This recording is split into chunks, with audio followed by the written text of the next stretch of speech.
Uh, a few quick housekeeping announcements again for our international guests who might not have been here earlier. The travel desk has been set up at the end of the corridor outside. So during breaks, please do go to the travel desk. It says City Hopper on the top. Please confirm your flight details. This is for your airport transfers a day after when you depart Cape Town. We have arranged for airport transfers for those leaving on the 29th. Please do confirm your travel details with the travel desk sometime during the day. They'll be here tomorrow as well, but ideally we would like the cars to be arranged today itself.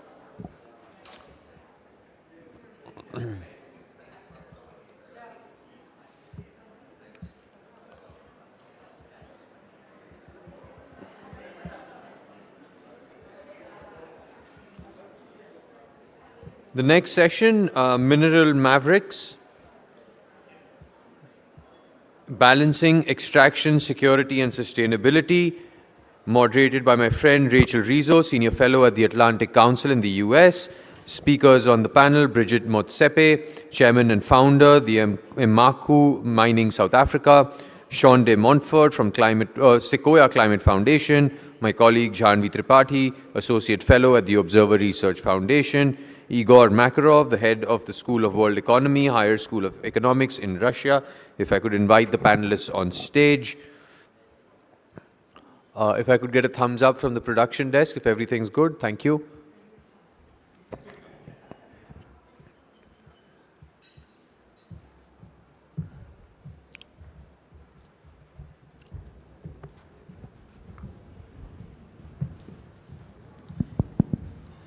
All right. Rachel, over to you. I think this microphone works, so that's good. We can go ahead and get started.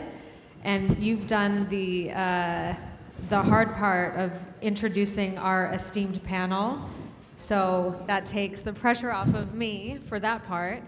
But also means we can hop right into the conversation. So you mentioned the title of this panel, Mineral Mavericks. And that's what we're going to talk about today, critical minerals here in Africa, but also what that means for multilateral relationships, but also relationships between the North and the South.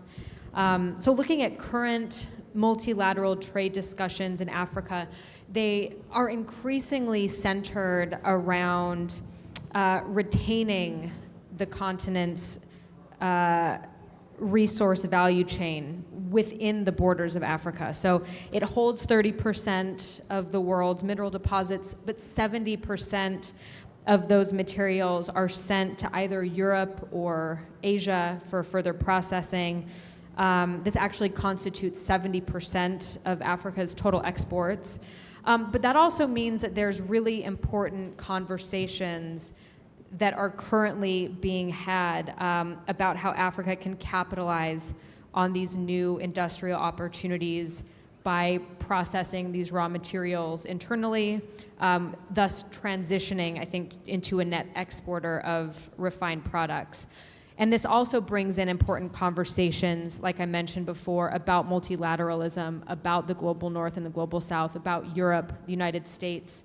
And so certainly no shortage of things to discuss today. I wanted to start the conversation, Ambassador Motsepe, with you. I mean, your position, not just as the chairman and founder of one of the largest mining companies here in South Africa, but also as the ambassador for South Africa for the Pan-African Parliament representing 55 nations. You have an interesting view, not just on the key geopolitical and geoeconomic drivers behind this global demand for critical minerals, but also how this has been playing out in both South Africa and amongst African countries. So could you please kick us off by giving us your scene setter on where we are today? Thank you. Thank you. President Becky spoke this morning, and when he's opening presentation, he spoke about the road he traveled, and then he reminded us about the fact that this country, the place that we are today, is actually the hotel where he came to in 1991 in South Africa. And at that time, South Africa had no black people in mining. I was the only one. I started in 1986 as the first black producer in Africa and the world to go more than nearly 4,000 meters underground to extract minerals on a contract mining basis, building for the big mining houses. And from there, owning a company like that, started owning mines as I was pursuing. But the issue here is, when you look at the African continent, we at that time had just, after 4 years of 1991, when he first came to this hotel, we then became the new South Africa in 1994. And by so doing, we then were politically liberated and also economically also liberated as a country, but not as a country's people. But when you look at Africa, Africa has been going through political liberation for many years. I was the guest speaker last year as the keynote guest at the mining indaba in DRC. Now, DRC was liberated in 1963. And before I spoke, I said, Minister of Mines and the Chamber of Mines President, how many people in your country own mines? They said, no one. I said, what? They said, yes. I said, wait a bit. Are you telling me there's no person in the DRC that owns mines? They said, no. And I said, can I just then, will you allow me not to talk about the topic that I was supposed to talk? Will you allow me to talk about the road we've traveled in the country that I'm from? And then I said, the DRC is very rich with cobalt, lithium, nickel, and all the energy minerals that are so uniquely needed for the world for the world's energy. But also over and above that, we also have nuclear minerals, because you find that uranium creates nuclear. And that's also another critical mineral, because nuclear power is the name of the game. And then you also have phosphate. Phosphate is another very unique mineral, because that's why Africa is saying to Ukraine and Russia, please stop the war. Because if the war continues, the phosphate that comes, that creates fertilizer for the African continent. The phosphate that is extracted from the ground is used for fertilizer, and the poorest of the poor will not be having access to any phosphate, and then the world will continue having the refugees from Africa in Europe. Is that what we want? I don't think so. So what are we going to do? You find that President Trump has said that he's going to stop the war, and he's also said that he doesn't want wars and all that. So, like he said that he was going to build a wall in America and build the wall, I hope that he will be able to stop the war, so that we stop the war between Russia and Ukraine, so the phosphate can come to Africa, so we can stop the war between Israel and all the other countries, especially Iran. Is Israel the proxy for America to fight Iran with these missiles? And then we're going to maybe have a third world war that might become a war of nuclear war. Maybe, maybe not. So what are we going to do, we the Africans, with our critical minerals? Are we going to continue allowing ourselves just to be the producer of the minerals, exporting the minerals offshore, and making the offshore countries being the owners of the mineralization or creating the end product? Look at what's happening to China. China created a unique manufacturing capacity in their country. And now China has infiltrated Africa in a very unique manner. China is our family in BRICS, and I have no problem with China, because I was also a part of the BRICS Business Forum. And I want to salute President Mbeki. During his leadership, he really made sure that South Africa became a member of BRICS in a very meaningful manner. And I was one of the BRICS Business Forum members representing South African BRICS.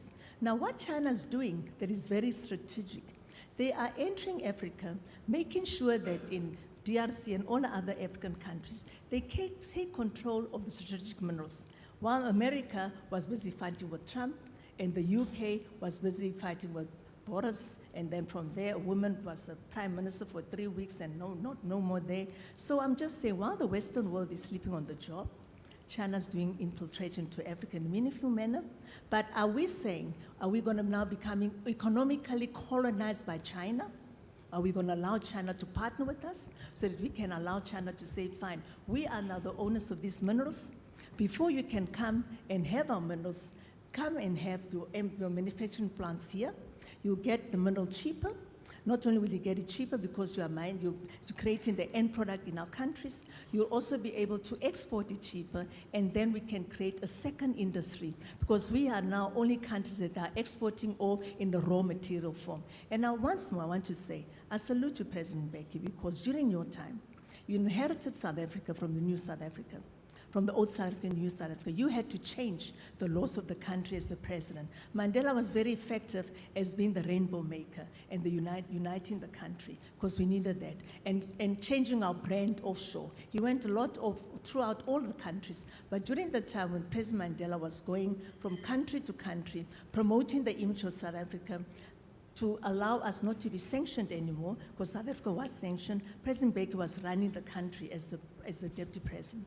And then from there he became the president. But what President Mbeki did, he employed the ministers that were going to make sure that if you want a license in South Africa, a license in mining, a license to own a bank, a license to own a manufacturing plant, to manufacture anything, you must make sure that there's a charter and a BBB code.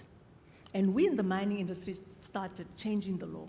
And I then created the Junior Mining Chamber, because when President Mbeki was the president, 83% of the resources of the world, of our country, belong to 4 companies, Anglo-Val, De Beers, and Goldfields. So it was very necessary for us to nationalize the ownership of the minerals underground, like every country in the world. South Africa was the only country where 4 companies owned 83% of the minerals. So we call it the custodian of the minerals. The state became the custodian of the mineral rights, and whatever this on top of the ground are mining plants, it belongs to the mine. But anything that comes out, you take it out on a lease from the country. Now what has happened? Coupled with that came the laws that says, in the mining industry, make sure that there's broad-based ownership. 5%, not less than 5% to rural communities, not less than 5% to your workers, not less than 20% to the broad-based business. So to date, what I did, we did a research where I then asked mining analysts to have a look at the country to see whether the charter laws had been actually achieved so far. So in 2004 and 2014, the charter had 10 years. So they did a research of 49 listed companies in the Johannesburg Stock Exchange. There were more than 49, but we just looked at the JSE. The market cap at that time for those 49 listed companies by 2014, when the charter was implemented in 2004, was 2.574 trillion. And those 49 companies each had a black company that owned at least that time 26%. The market cap was 669 billion. Now, how can the DRC tell me in 2023 that they were liberated in 1963, and by so doing, in 2023, no DRC person owns a mine? They don't have a charter, they don't have a BBB code. And I'm appealing to you, President Mbeki, you and President Obasanjo created the African Union Parliament. It will be very important for us to make sure that the Parliament gets implemented. A lot of the times we had the former Prime Minister from Mali speak about we need to talk, we need to make sure that we stop complaining as Africa. But African Union Parliament, every country, or the 55 countries in Africa, has 5 members representing their country. Some countries have former heads of state, former prime minister. They're not just ordinary people. And that is where these issues can be articulated. That is when we have to have the next workshop with the African Union Parliament of this kind, with the Mbeki Foundation, hopefully, starting it. So that we can say, you and Obasanjo were the catalyst that created the Parliament. How can we pursue a terms of reference? A terms of reference that are going to say, the neocolonialism that we might be encountering to the countries that are strategically very endowed with the manufacturing capacity in their countries, with the money that can come to our countries and make sure that they own the minerals, with us just exporting the minerals offshore, beneficiation must happen in Africa.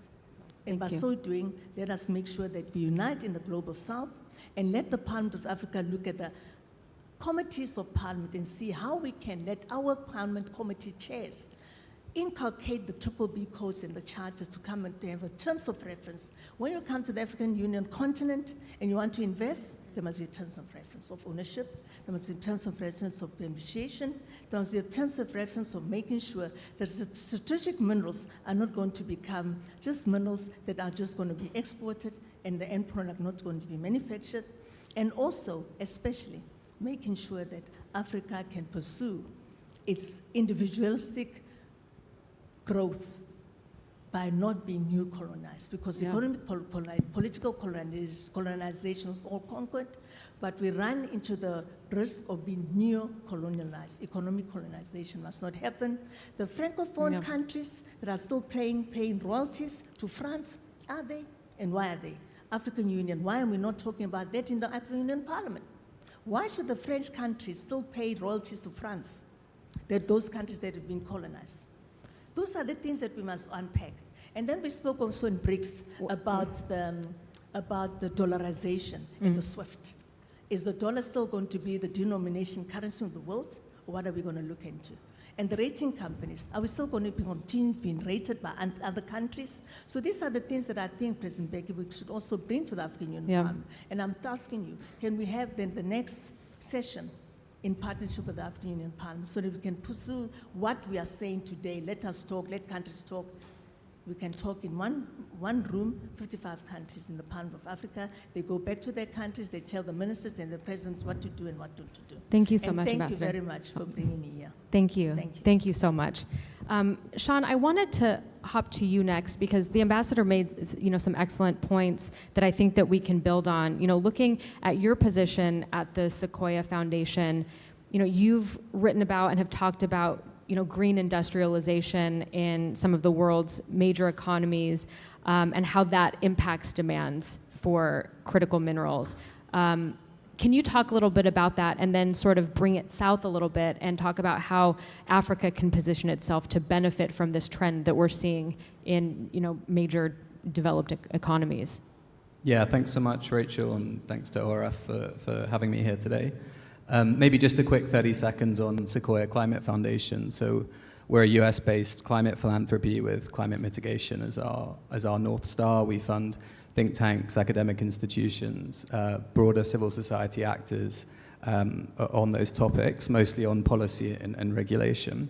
We have no affiliation with Sequoia Capital, as I always like to say. I sit in our finance, economics, and trade team, where we've been focused on using this green industrialization sort of priority across many of the world's major economies as a mechanism to drive more capital and more investment into emerging markets and developing economies. We've seen delays, political challenges with the COP process around finance and other multilateral mechanisms to drive finance into emerging markets and developing economies. And I think there's a real opportunity now, given the importance of supply chains and critical minerals, to use that to incentivize and drive more financing from the US, from Europe, from Asia, and so on into resource-based economies.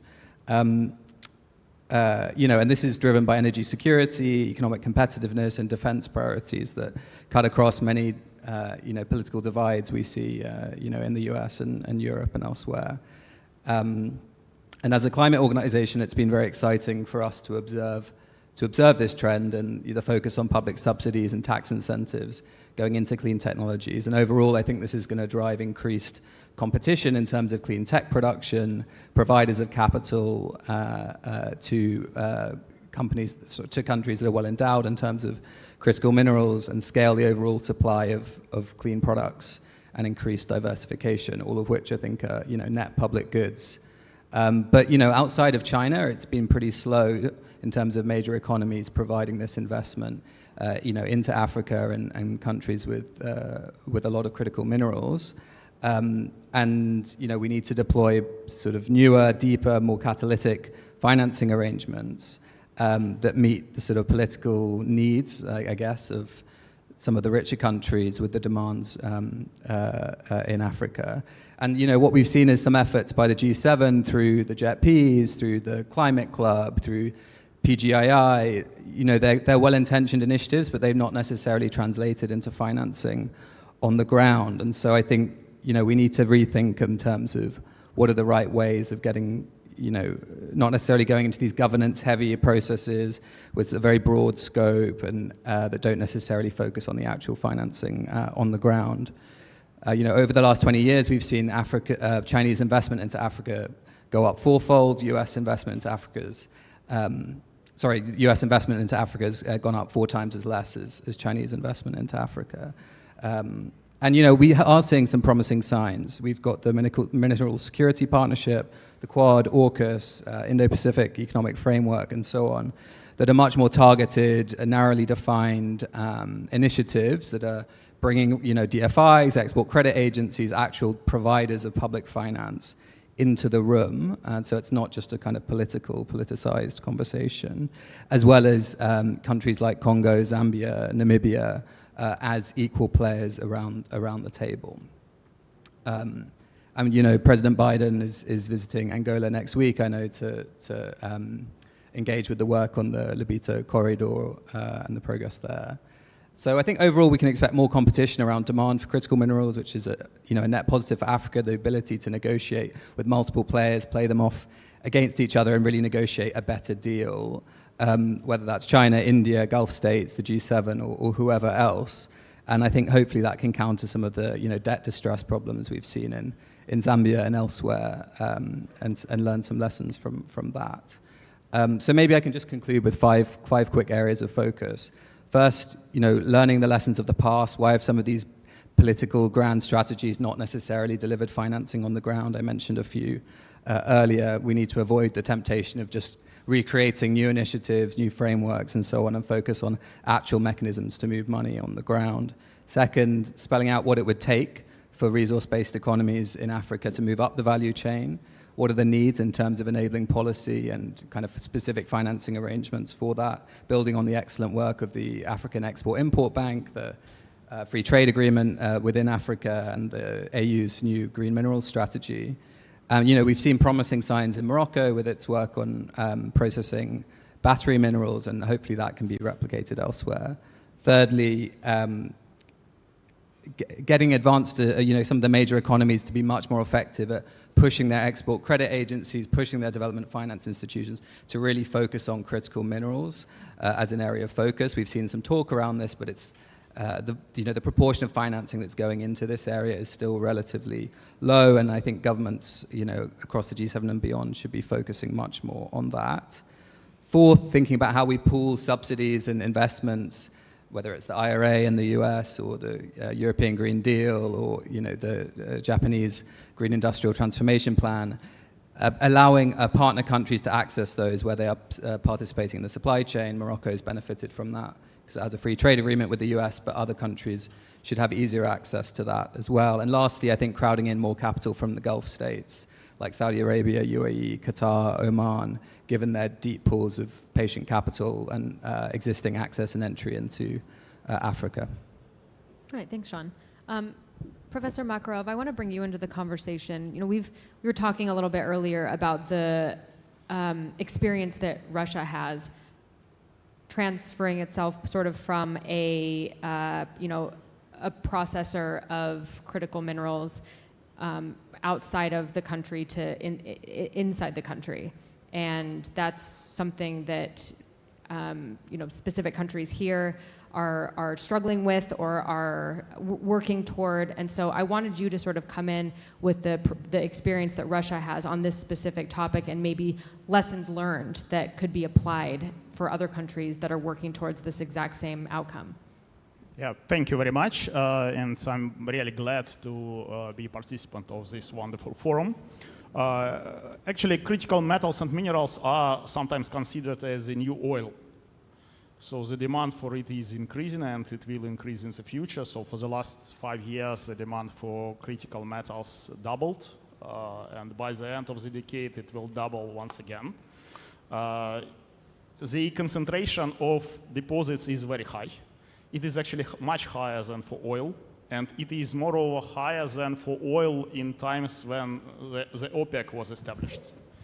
And geopolitical considerations, of course, they play an important role in making decisions about where and how value chains and trade flows are directed.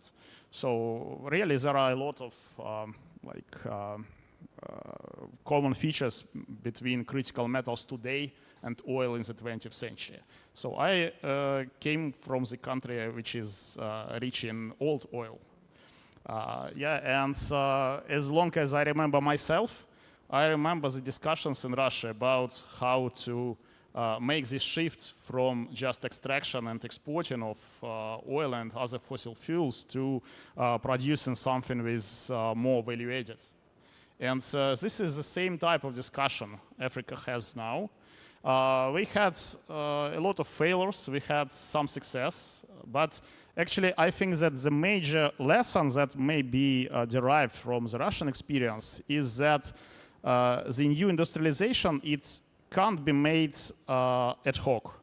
It can't be made based on separate projects which are isolated from each other. So for this new industrialization, the number of elements should be linked to each other.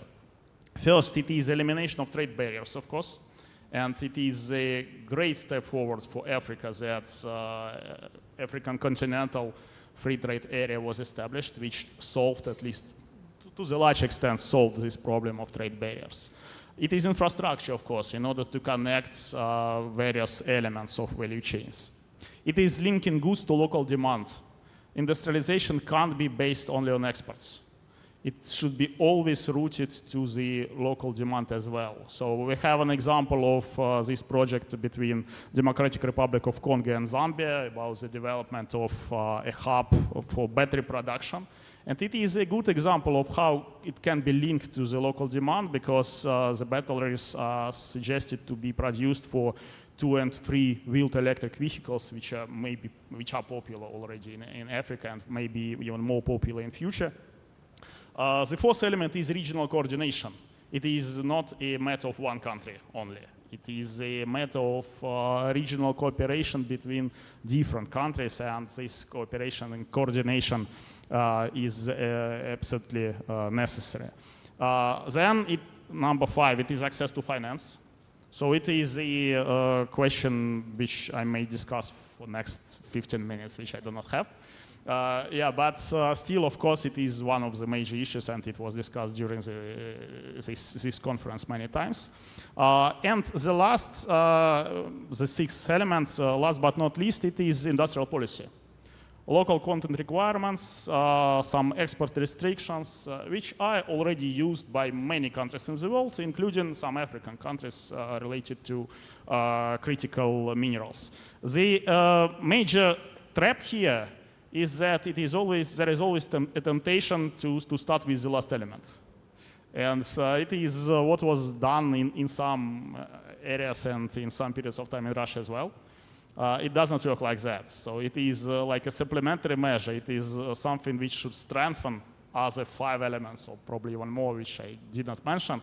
But it can't be used just as a single solution, as a silver bullet. We may have an example of Indonesia, for example, which was quite successful for the last years in moving forward along the value chain from extraction of nickel to producing batteries, for example. And yes, Indonesia has some export restrictions, and they evolve in time, but these export restrictions, they appeared only when other elements have been built, and only in this case they played its own role. As for Russian companies, of course, Russian companies also participate in this race for critical metals, which was mentioned by Sean. And Russian companies invest in Africa as well, in platinum, uranium, in copper, in bauxites, and in many other types of natural resources. What is usually considered as a competitive advantage by Russian companies, at least how they show it. So it is reliance on the one hand on this Russian experience, which is very painful and which is very, I think, lesson given to the others. And this experience, not so many countries in the world has such experience of struggling with resource curves. And on the other hand, it is of course the reliance on the very rich history of relations between the Soviet Union and Soviet Union with African countries, which also was based on the holistic approach, which included not just taking resources and exploiting the resources of the African continent, but also training, but also exchanging knowledge, but also social assistance and many other things. So what Russian companies try to do now is to re-enter this market based on this history and based on these lessons that may be derived from the past. And of course, we all hope that with participation of foreign companies, not only from Russia, of course, but from China, from Western countries, yeah, Africa may become a part of this green industrialization, and not as the provider of just raw materials, but as the full-scale participant, which may deliver and develop its own complicated value chains. Thank you. Thank you. So before we turn to the audience, we're gonna, John B., I'm gonna come to you, but for the audience, we'll have a few minutes at the end for questions. So get those ready now. I think there's microphones on either side of the room here. So you can go ahead and stand at the microphone so that I can turn right to you as we get to Q&A. But first, I want to come to you because we've talked a lot about the geopolitics of this, the growth of demand for critical raw materials. This is also happening at a time, at a tech boom. And I don't think that you can separate the two. And you've done some work on the tech aspect of this. So can you kind of talk about the tech aspect of that and bring that into the conversation a little bit? Because I think it's a really interesting way to wrap this all together. Thank you. So, you know, when we start discussing critical minerals in the tech space or in green technologies, digital technologies, the first law that you need to read is Moore's law. That the Moore's law, where the demand for chips increases double every 2 years. So when the demand for chips is increasing, obviously the demand for critical minerals is increasing about 10 times that. For every chip produced, you need 10 times that of the critical minerals involved in the production of that, right? So, and also you can't keep mining forever because Econ 101, resources are limited.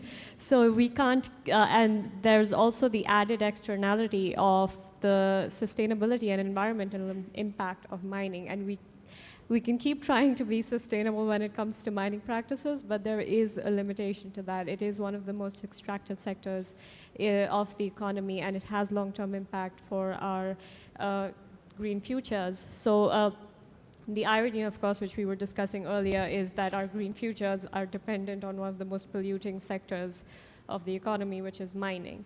So an area of work that we have really started, we really need to focus more on and research more on is how the circular economy will play into this, and how e-waste, for instance, and e-waste materials can be used to re-extract the critical minerals that have gone into the production of like an old iPad, which we've not thrown away, right? Japan has had some great successes with this. South Korea has some good success with this. I think the most pop culture example is of the Japanese gold medals from their Olympics being extracted from cell phones, from old cell phones. So things like that, if you can do it for cell phones, you can probably reuse it enough to make your next photovoltaic cell, right?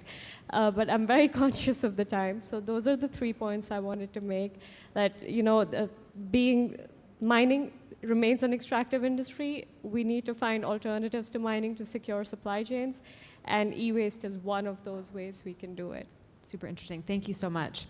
So I see that there are a couple questions. So if you could go ahead and introduce yourself and preferably make the question short because we don't have that much time left. Thank you so much. Go ahead.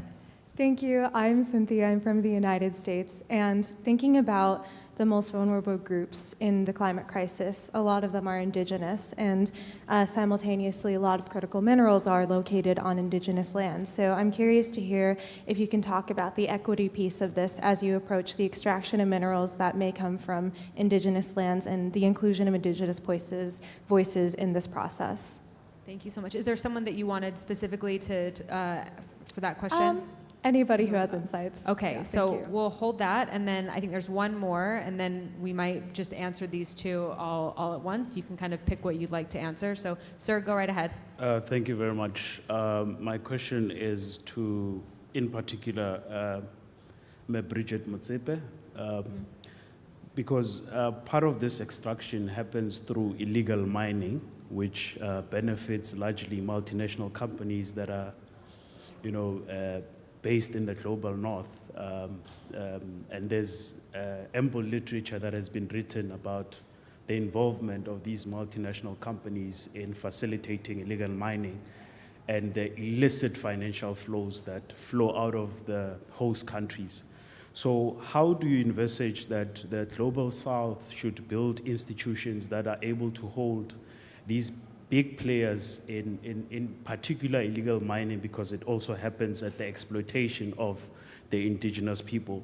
And then secondly, how should we effectively combat illicit financial flows that flow particularly from the mining industry? Thank you very much. Thank you. Ambassador, I'll give you 1 second if you want. Does anyone want to answer the question about the indigenous land, indigenous populations? John B., go ahead. So that's an interesting question, right? Because the thing with any resource that is present, the resource curse was mentioned earlier, is about how much of the value is going back to society, how much of the value is going back to the people who technically own these resources. So the interesting thing now is that the UN has guiding principles on resource extraction, and specifically for the energy transition. So it's up to countries now to adapt those principles and to deliver on those principles.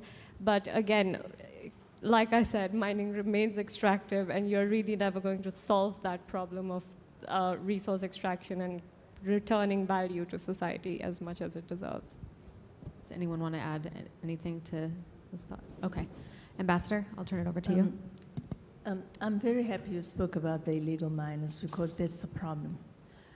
These illegal miners are very experienced mining people. They've got a lot of expertise that might not be sophisticated, but it's very artisanal. And some of them come from the mines itself, and they were learner miners or they were doing mining work. But the issue here is, we shouldn't have allowed the illegal mining syndrome to continue thus far. And unfortunately, we're just waking up too late. However, what we should do, we can turn them into small-scale miners. And by so doing, we are under an obligation in the mining industry to put a percentage of our income into expertise and all, transfer skills and all that.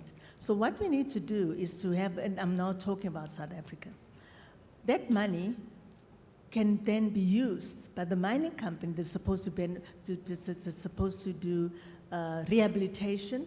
Also, before you build a mine, you have to put a rehabilitation fund aside, and you have to make sure that money is put aside so you can go and rehabilitate. Now, we have embraced the country. We inherit a country where some of the mining companies, especially the big mining companies, might not have rehabilitated properly, but right now, with the country's laws, you have to have a rehabilitation fund. And now, some of that money should actually be used not just by making sure that the police have enough tax money from us to make sure that legal people become legalized. Some of them that are too illegal go to jail, but must also train them. And then maybe create small-scale mining opportunities for them. And this is one thing that I'm talking to the Portfolio Committee of Mines, and I'm also talking to the Chamber of Mines about. Let us see how we, the mining industry, can assist. And there's also something called social and labor plan. When we have before you build a mine, you've got to talk to the local municipality, provincial municipality, and the national government. And then you say, this is my 5-year projection, and this is my mining plan and bankable feasibility study. This is the mine that I want to create. And by so doing, this is what I'm going to create in terms of social enablement plan. And this is the amount of money that I'm going to put aside. Now, that is the money that we can put instead of just the municipality telling you we want roads, and then the mining companies also contribute towards making sure that some of the money that they give for social responsibility, it can then go in partnership with the municipality, and also the 5% that is given by the rural communities, it doesn't go to the chiefs. That 5% that is encumbered in our mining law says not less than 5% shares, dividends must go to rural communities. In one of my mines that I own, we just paid this year to 7 communities that own 7% instead of 5%, 283 million rands dividends. Every year they get money. And some of that money go into building their own roads, their own clinics, their own schools. They don't just wait for government. So I'm saying to them, with the money that also goes not less than 5% to the workers, my workers in one of the mines that I own got 183 million dividends. And some of that money must also go to the encompassing the legal miners, so that they can then come and become legalized. So these are the things that we're trying to do to assist with the problems. Illicit capital and transfer pricing. I'm actually the one that went to Parliament a few years ago, and I said to the portfolio committee, help me. Every year I get dividends from a partner of mine, and I can't say who the partner is, because the partner will sue me. I had written confidentiality. Then I said, but the minister, you are there. You can ask me privately who the partner is, and I'll tell you. Then you can come back to Parliament and tell who the partner is. I can't. Anyway, every time I get my dividends, I send them back. Why? Because the dividends had taxation money in. And I'm not going to take the dividends that are not allowing the government to pay the tax. And what happens? This partner of mine would then have a marketing company that's offshore listed, and they sell the production from our mine to themselves, and for maybe $1,000 per ton, and then they sell it offshore for the $3,000 per ton. Then they come back to South Africa, and the taxman is told, South African Revenue Services, is told I can't pay tax because my cash flow projection shows a deficit income, and because there's no income, there's no profit. And because there's no profit, there's no tax. They're not saying they are downscaling the share, the price of the commodity to $1,000. Actually, it should have been $3,000. So if they already automatically transferred the commodity from South Africa straight offshore, they would get the 3,000 and bring it off, and they'll show the 3,000 profit, 2,000 profit out of the 1,000 cost of production. You have 2,000 profit of the 3,000, and then you pay tax. And then I said, please do something about it. And then, of course, in that meeting, some of the political people didn't understand, portfolio committees didn't understand what I was talking about. Then they said, no, but you are doing it. I said, no, Anglo Gold Ashanti is not, because they're primarily listed in South Africa. Impala Platinum is not, because they're primarily listed in South Africa. SAPI is not. I sit on the board of SAPI with Mayor Bloomberg's advisor, and Heathrow chairperson also sits on the board, and SAPI, the primary listing in South Africa. So I said, if you have a primary listing in South Africa, you cannot do that because it's negligible even if you do, but you cannot because you are selling, everything happens here, and you don't have an offshore company where you sell to yourself, you know. And then what happened is that I'm very happy that Judge Dennis Davis Commission was created by the Minister of Finance, and President Becky is actually also went further than South Africa to the African Union, and he's actually the chairperson of illicit capital and transfer pricing for African Union, for the African Union continent. Now, the way forward, we should make sure that even if you mine in the country or you do any business in the country beyond mining, pay tax. Because the government needs the tax to be able to make sure that it invests in all the sectors of the economy and the sectors of the country. Make sure that the illegal miners that are there, to answer your question, become useful. You know, beyond just putting them in jail, let's make them useful. Let's make sure that because they already have the skills to mine, let's capture their skills. Let's make sure that we fund them, and let's make sure that we put them as broad-based business in terms of the business laws that we have. Not less than 30% must be owned by black people. Let some of those illegal miners also become shareholders in the mining operation. Thank you. Thank you so much. Please join me in thanking our panel. Thank you so much to all the panelists and, of course, the moderator as well. If I could just request you to come to the top of the stage for a quick photograph.